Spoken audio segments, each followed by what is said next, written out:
Hello friend, study class 0.2 में आपका स्वागत है। क्लास 11 पॉलिटिकल साइंस अध्याय 7 संघवाद। संघवाद का अर्थ तो क्या है दोस्तों कि संघवाद का अर्थ, संघवाद एक संस्थागत प्रणाली है जिसमें दो प्रकार की सरकारें होती है। तो संघवाद क्या है? एक संस्थागत प्रणाली है जिसमें दो प्रकार की सरकारें होती है, केंद्र सरकार तथा राज्य सरकार स्वतंत्र रूप से कार्य करती है, उसे संघवाद कहते हैं। तो संघवाद क्या है? एक संस्थागत प्रणाली है जिसमें दो प्रकार की सरकारें होती है, केंद्र सरकार तथा राज्य सरकार स्वतंत्र रूप से कार्य करती है, उसे संघवाद कहते हैं। आगे देखते दोस्तों, आगे आपका क्या है।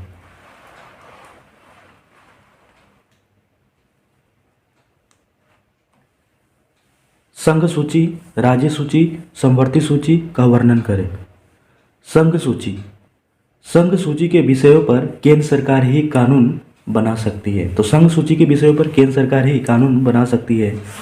राष्ट्रीय महत्व के विषय लगभग वर्तमान में 100 विषय है, पहले इसमें 97 विषय थे। तो राष्ट्रीय महत्व के विषय लगभग वर्तमान में 100 विषय है, पहले इसमें 97 विषय थे।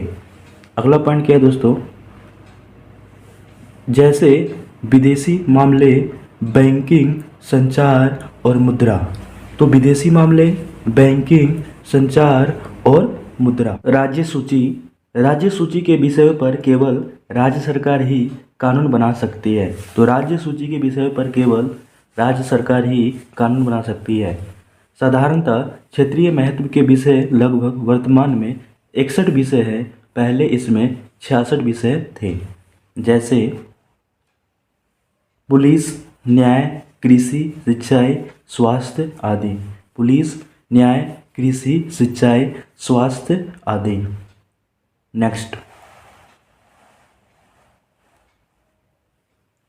समवर्ती सूची, केंद्र सरकार और राज्य सरकार दोनों कानून बना सकते हैं।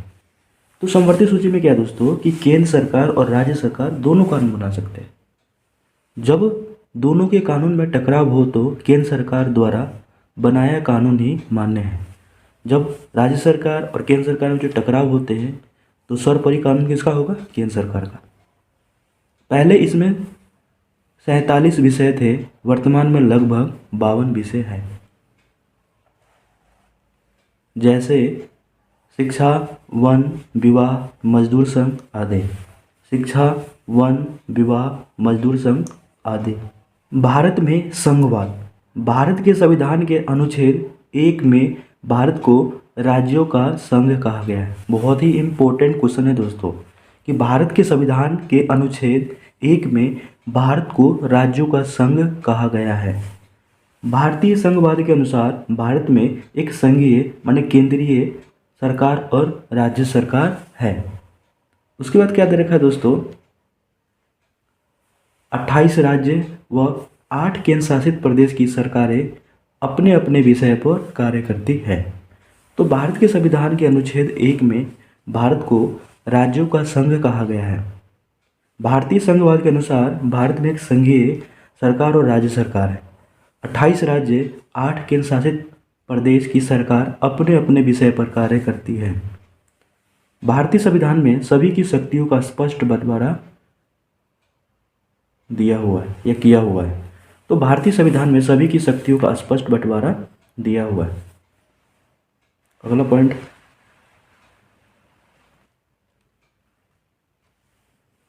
भारतीय संघवाद की विशेषता। पहला, लिखित संविधान। दूसरा, संविधान की सर्वोच्चता। तीसरा, स्वतंत्र न्यायपालिका। चौथा, भारत में 3 स्तर की सरकार, केंद्रीय स्तर, राज्य स्तर और स्थानीय स्तर। और लास्ट पॉइंट है आपका शक्तियों का विभाजन, संघ सूची, राज्य सूची, समवर्ती सूची। शक्ति का विभाजन, भारत के संविधान में 2 तरह की सरकारों का वर्णन किया गया है। पहली, केंद्रीय सरकार जिसका कार्यक्षेत्र संपूर्ण देश होता है। दूसरी सरकार राज्य स्तर की सरकारें होती है जिसका कार्यक्षेत्र केवल राज्य तक ही सीमित होते हैं। तो जिसका कार्यक्षेत्र क्या होता है? केवल राज्य तक ही सीमित होता है। तो भारत के संविधान में दो तरह की सरकारों का वर्णन किया गया है। पहली केंद्र सरकार, जिसका कार्यक्षेत्र संपूर्ण देश होता है। दूसरी सरकार राज्य स्तर की सरकार होती है और जिसका कार्यक्षेत्र केवल राज्य तक ही सीमित होता है। आगे देखते दोस्तों, आगे आपका क्या दे रखा है। दोनों ही संवैधानिक सरकारें हैं और इसके कार्यक्षेत्र का स्पष्ट वर्णन किया गया है। दोनों ही क्या है, संवैधानिक सरकारें हैं और इसके कार्यक्षेत्र का स्पष्ट वर्णन किया गया है। आगे देखते दोस्तों, आगे आपका क्या दे रखा है। भारतीय संविधान में संघात्मक लक्षण है ना। संविधान सर्वोच्च है, कोई भी शक्ति संविधान से ऊपर नहीं है, सभी संविधान के दायरे में रहकर ही कार्य करेंगे। तो संविधान सर्वोच्च है, कोई भी शक्ति संविधान से ऊपर नहीं है, सभी संविधान के दायरे में रहकर कार्य करेंगे।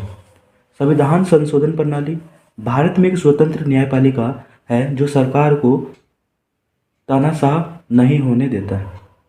तो भारत में क्या एक स्वतंत्र न्यायपालिका है जो सरकार को तानाशाह नहीं होने देता है। आगे क्या रखा दोस्तों, भारत में 3 स्तर की सरकारें हैं, केंद्रीय स्तर, राज्य स्तर और स्थानीय स्तर। तो भारत में 3 स्तर की सरकार है, केंद्रीय स्तर है, राज्य स्तर है और स्थानीय स्तर है। भारतीय संविधान में एकात्मकता के लक्षण हैं। तो भारतीय संविधान में क्या है, एकात्मकता के लक्षण। पहला है संघ और राज्य के लिए एक ही संविधान। तो पहला क्या है कि संघ और राज्य के लिए एक ही संविधान। दूसरा, राष्ट्रपति द्वारा राज्यों में राज्यपाल की नियुक्ति। तो दूसरा क्या है कि राष्ट्रपति द्वारा राज्यों में राज्यपाल की नियुक्ति। तीसरा क्या है, एकीकृत न्यायपालिका, माने एक ही न्यायपालिका है। चौथा है अखिल भारतीय सेवाएं। तो चौथा क्या देखा दोस्तों, अखिल भारतीय सेवाएं। अगला पॉइंट आगे देखते हैं। भारतीय संघ में सशक्त केंद्रीय सरकार क्यों। भारत एक विशाल एवं विविधताओं से भरा हुआ देश है। इतने विशाल देश को सशक्त केंद्रीय सरकार द्वारा ही नियंत्रित किया जा सकता है। तो भारत क्या है, एक बहुत बड़ा विविधताओं से भरा हुआ देश है। विशाल देश को सशक्त केंद्रीय सरकार द्वारा ही नियंत्रित किया जा सकता है। देश में आज़ादी के समय 565 देशी रियासतें थी जिनका विलय सशक्त केंद्रीय सरकार द्वारा ही किया जा सकता था। अगला पॉइंट, केंद्र राज्य संबंध। पहला, राज्य समय समय पर केंद्र सरकार और अधिकार व स्वतंत्रता की मांग करते हैं जो निम्न रूपों में है। पहला, क वित्तीय स्वतंत्रता या स्वायत्तता। राज्यों के आय के साधन सीमित हैं और संसाधनों पर नियंत्रण सीमित है, अतः राज्य सरकार आय के मामले में और अधिक स्वतंत्रता की मांग करते हैं। तो पहला क में क्या है कि वित्तीय स्वतंत्रता है, राज्यों के आय के साधन सीमित है और संसाधनों पर नियंत्रण सीमित ही है, अतः राज्य सरकार आय के मामले में और अधिक स्वतंत्रता की मांग करते हैं। ख प्रशासनिक स्वायत्तता। राज्य सरकार दैनिक प्रशासन के मामलों में और अधिक स्वायत्तता चाहते हैं। राज्य केंद्र सरकार से और अधिक वह शक्तियाँ चाहते हैं। तो क्या रखा दोस्तों कि प्रशासनिक स्वतंत्रता, राज्य सरकार दैनिक प्रशासन के मामलों में और अधिक स्वतंत्रता चाहते हैं।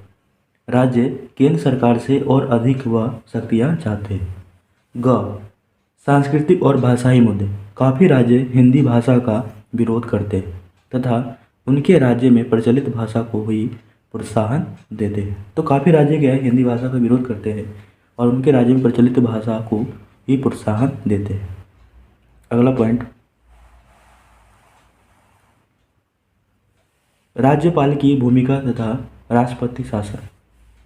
राष्ट्रपति राज्य सरकार से परामर्श किए बिना ही राज्यों में राज्यपाल की नियुक्ति करते थे, जो राज्यों के दैनिक कार्यों में कई बार अनावश्यक हस्तक्षेप करते हैं। तो राष्ट्रपति राज्य सरकार से परामर्श किए बिना ही राज्यों में राज्यपाल की नियुक्ति कर देता है, जो राज्यों के दैनिक कार्यों में कई बार अनावश्यक हस्तक्षेप करते हैं।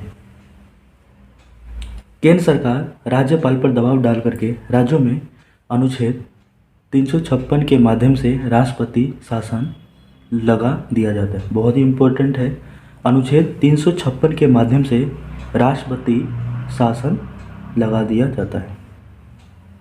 नेक्स्ट पॉइंट, अंतर्राज्यीय विवाद, संघीय व्यवस्था में दो या दो से अधिक राज्यों में विवाद होता रहता है। जैसे बेलगांव को लेकर के कर्नाटक व महाराष्ट्र में सीमा विवाद। तो संघीय व्यवस्था में दो या दो से अधिक राज्यों में विवाद होता रहता है। जैसे बेलगांव को लेकर के कर्नाटक व महाराष्ट्र में सीमा विवाद। नेक्स्ट पॉइंट क्या याद रखा दोस्तों, दो या दो से अधिक राज्यों में नदियों के पानी बंटवारे को लेकर के विवाद होता रहता है। जैसे कर्नाटक व तमिलनाडु में कावेरी नदी जल विवाद चल रहा है।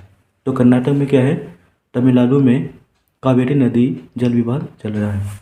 विशिष्ट प्रावधान, संविधान के अनुच्छेद 371 से 371 झ तक में नागालैंड, असम, मणिपुर, आंध्र प्रदेश, सिक्किम, मिजोरम, अरुणाचल प्रदेश और गोवा को विशेष दर्जा मिला है।